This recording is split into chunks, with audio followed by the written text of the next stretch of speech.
So yesterday was a big day of processing grief for me and learning more how to process grief.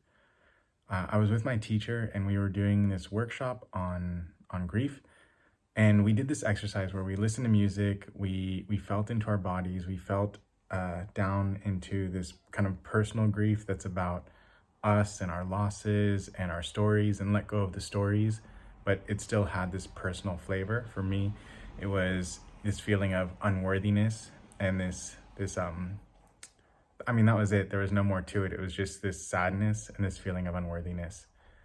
Um, but what I saw is that at a certain point in the practice, it was a very meditative practice. I wouldn't call it meditation, but in many ways it was. Um, the feeling was like coming down and down and down, and it was, as I was going deeper, I felt the grief going deeper. I felt my awareness and my consciousness going deeper into the grief. And at a certain point, everything kind of got blurry and I didn't even notice it. But a few moments later, what I did notice was that it felt like we had been invited into a much deeper grief than I went into. And my consciousness just went like this and went sideways and just kind of like escaped it in this moment of blurriness. So I asked my teacher about this, and she said, basically, one, to notice what sets that off and what makes me, take that kind of sideways movement. Often it's fear of feeling, fear of what that's going to feel like. And a lot of people in the room resonated with this. It's how they felt. It's what happened with them. So, going down, being invited into this, and then going sideways at a certain point. So that was the advice to all of us, was that just notice what kind of sets you off, what puts you sideways. For some people, it was like a story. It was like, the loss of someone specific, and then they got lost in a story where it was just like, oh, and this shouldn't have happened, or I should have said this, or I miss them so much. And, obviously there's no issue with grieving the loss of someone or with missing them.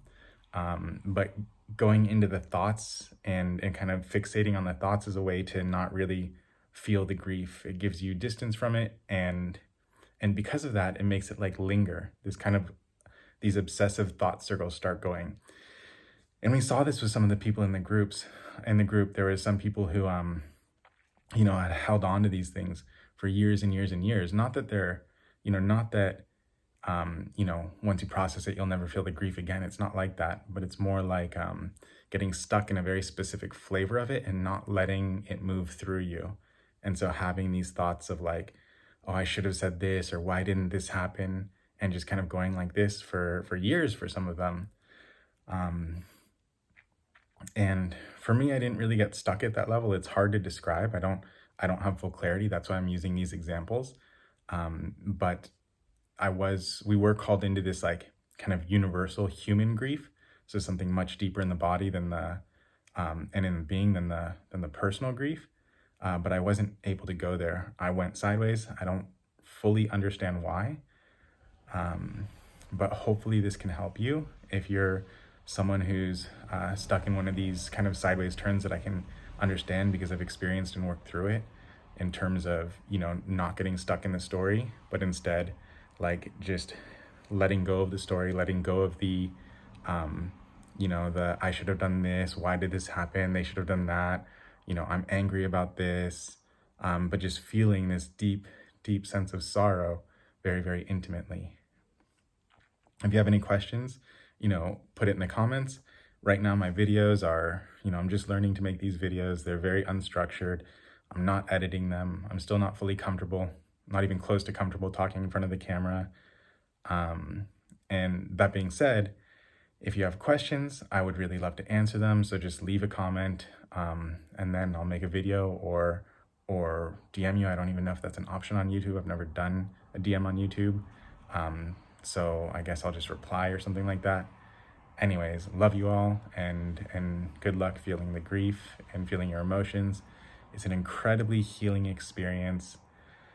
When we get stuck in the stories, it just kind of lives unresolved inside of us. But when you let yourself feel it, that's something that your body and being really, really want.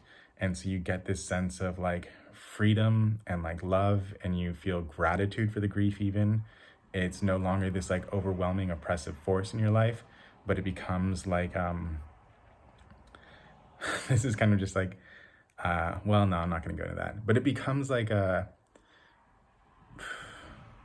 almost afraid to say it because it sounds like like it's there too much, but it becomes this companion where the grief is your friend. It's kind of always there and always welcome.